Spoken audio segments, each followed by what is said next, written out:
Yes, bwana mambo vipi? Mambo ni aje? Bwana mimi naitwa Miken M. Bwana leo mimi nilikuwa najiuliza hapa kwa sababu kuna video ambayo nimekutana nayo hapa ya Diamond pamoja na Harmonize. Sasa kwenye hii video of course mimi mwenyewe nilipoiangalia nimefurahi sana kwa sababu inaonekana kabisa kwamba Diamond anamappreciate sana Harmonize na Harmonize anamappreciate sana Diamond. Unajua aitampeleka katika shaft.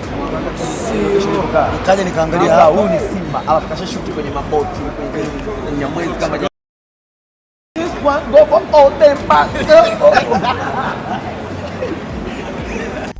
Nini ambacho kilisababisha hadi hawa jamaa wakatika bifu vitu kama hivyo? Unajua hata Mbosso na Aisha alidhihirisha siku moja akiwa kwenye interview kwenye red carpet fulani alizungumza kwamba Harmonize ndo kipenzi cha boss. Mimi nishaona hilo.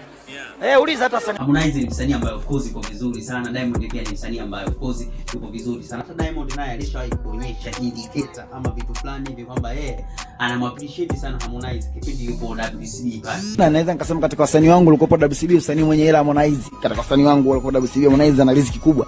Muziki wake umekutana na mzungu, umefanya nini na riziki. Ugomvi wao chanzo chake ni nini?